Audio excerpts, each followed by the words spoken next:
예수님이 오신 뜻을 정확하게 말한 데가 성경에서 여기고, 또 창세기 3장 15절에 여인의 후손이 오실 것에 대해서 말씀한 것은 확실하고 분명합니다.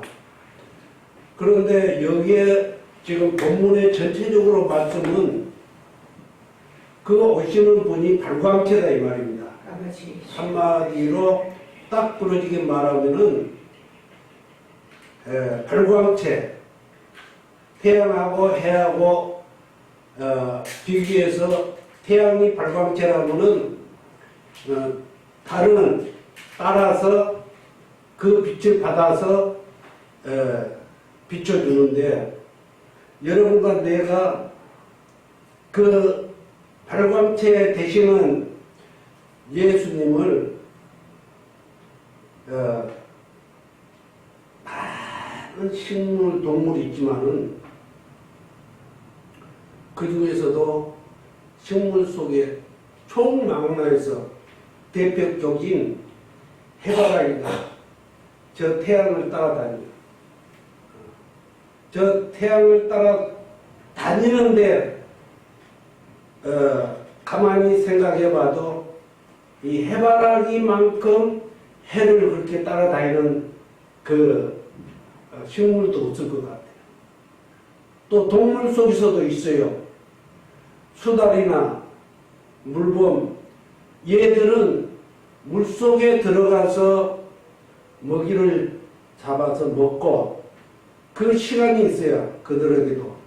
그 시간대에 나와서 밖에 나와서 태양을 바라보고 자기 털을 만지작거리고 몸에 옹기를 쐬서 또 그것이 축적이 되면은 그런 먹이 사냥을 또 나가고 이럽니다.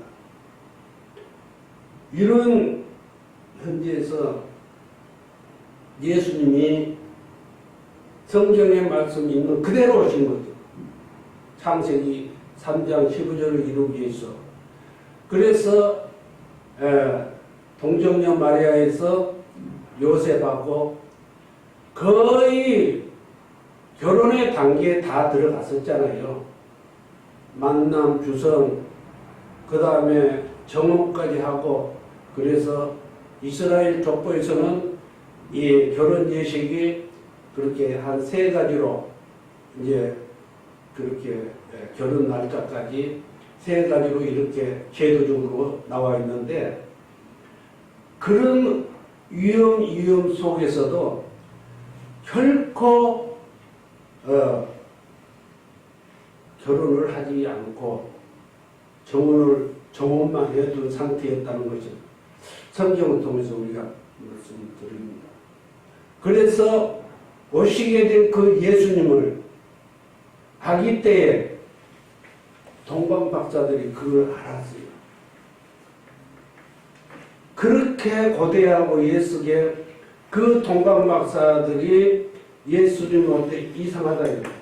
천기를 다 깨고 있었으니까 그 이상한 별을 보고 따라서 나섰는데, 그 동방 박사들이 그 수고한 노력, 그 애쓰는 노력은 충분하게 이해를 하지만은 이 동방 박사들이 그 어마어마한 예수님이 오신다는 것에 대해서 알고 말구까지 와서 그렇게 조심조심해서 아기 예수가 태어나셨는데, 너무 기쁜 나머지 그가 얼마나 간지럽겠어요. 또 그 입이 얼마나 간지럽겠어요. 꼭 참고 참는데 하도 기쁜 나머지 도가 넘어가지고 입술로 전한 것이 그 한마디 기쁨의 말이 헤롯 왕까지의 귀에 들어가거든요. 그래가지고 이 헤롯이 가만히 생각해 보니까 틀림없이 이렇게도 생각해보고 저렇게도 생각해보니까 자기 왕자리를 뺏을 자가 나타났다 하니까 이게 고민을 하다가 자기 왕자를 뺏을 자인 줄 알고 이 착각을 하는 거예요. 그렇게 해가지고 위태위태한 가운데 꿈에 나타난 하나님의 성령께서 피신을 하고, 그래서 그 피신을 한 것이 예수님은 어려서 깐난깐난한 애기 때부터, 모세는 깐난한 애기가 그래도 자기 울음이라도 울어보고 나이가 떠밀려 갔지만, 예수님은 난지 며칠이 되지를 않아서 하나님 성령께서 애굽으로 피난하라 하니까 그 어린 몸, 육신을 가지고 그렇게 해서 피난을 갔다는 사실이 마태복음에 잘 기록이 되어 있어요. 그런데 이 기록된 것으로 봐서는 사람들은 그 예수님이 어린아이로 태어나서 말구이에서 그것도 하나님의 섭리로 숨겨진 말구이에서 태어난 것이지, 집이 없어요. 무슨 잠자리도 없어요. 그렇게 생각하면 큰 우리가 오산이 되는데, 이 동방박사들에 의해서 그때부터 우리에게 아주 좋지 않는 것이 들어온 거예요. 그게 뭐냐? 자기 의라는 말이죠. 동방박사의 의다 이거죠. 내가 여기서 설교하면서 내 자신의 의를 드러내면은 우리가 있는 복도 다 버리는 그런 상황이 돼버려요.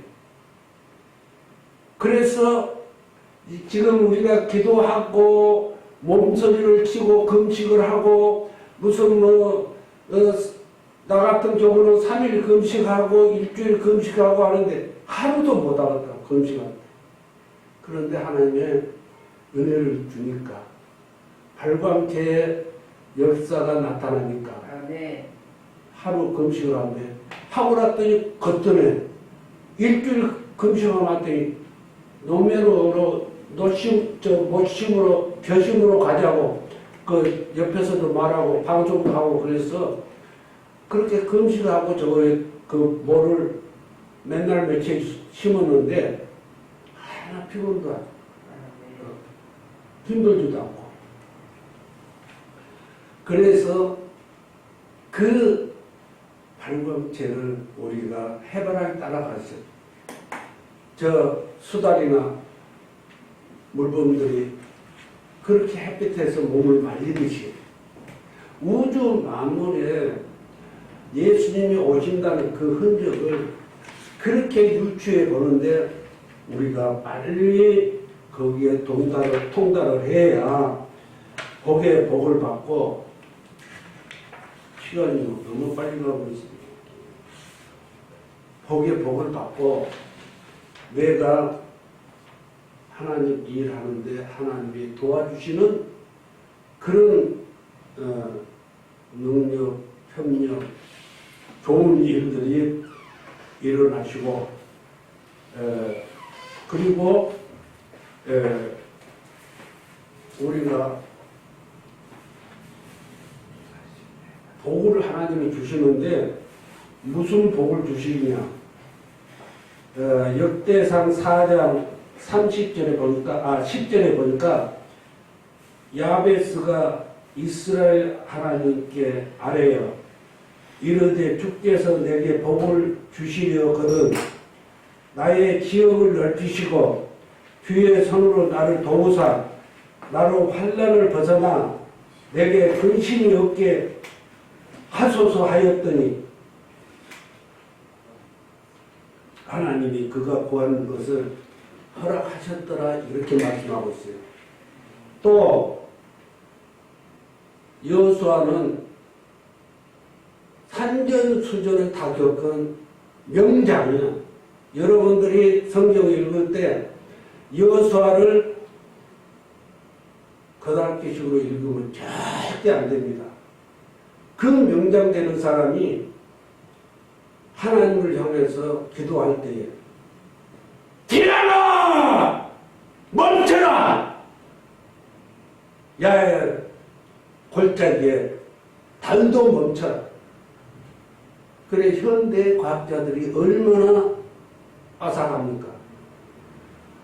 그 당시 때에 이 사건이 태양이 멈춘 거, 달이 멈춘 거, 그거를 논문을 쓰다시피 해가지고 확인을 했어요. 성경에 그렇게 뭐 다 꼬박꼬박 나오지는 않지만 그런 정황이 비춰집니다. 그래서 오늘 이 짧은 시간에 다 말씀을 못 드리지만은 내 자기 의를 가지고 있으면은 마태복음에 반드시 하나님의 거기에 대해서 상응한 것을 나타내 주셨어요. 이 자기의 때문에 목사고 장로고 우리 성도고 봉사고 탕감을 당해버려요. 탕감. 그러니까 마태복음 6장 7절 보면은 예수님이 오직 답답했으면 기도를 다 가르쳐 줄 것이에요. 기도 가르쳐 준 대로 해야 돼요. 또 원수를 사랑하라 했으면 원수 사랑 못하지만은 그래도 흉내라도 내야 돼. 여러분과 나는 발광체가 아니기 때문에 다 못해. 원수 아니라 할아버지가 됐다 하더라도.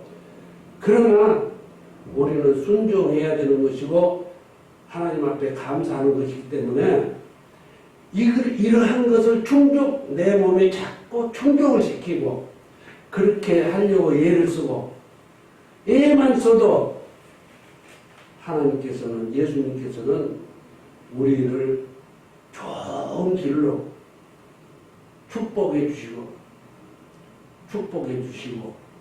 2배, 3배로 축복해 주시고 인생 전반기, 중반기, 후반기에 그래도 물질에 부행 없이 사는 목사님들이 많더라니까. 내가 원로 목사님들이 이렇게 사무장으로 섬기고 있는데 그래서 내가 이제 이 예배 끝나면은 그 조그만 거지만은 나는 자꾸 나누고 싶어요.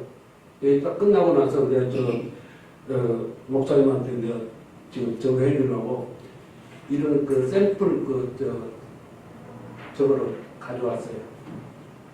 그래서 아무튼 이제 예수 믿고 여러분들이 잘 되고 나누고 구워주고 하나님이 나에게 필요한 대로 야베스와 같은 그런 기도하는 축복을 받으시기를 주님의 이름으로 축원을 드립니다.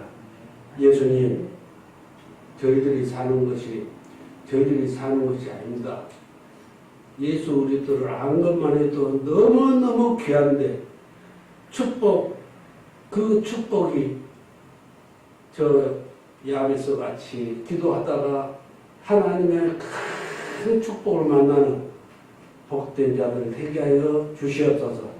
이 방송을 통해서 이 말을 청취하는 만화임 여러분들에게도 이런 내 티끌 같은 그 자기 의 때문에 하나님이 외면하고 예수님이 외면하는 그런 자들이 한 사람도 없기를 주의 이름으로 축원합니다.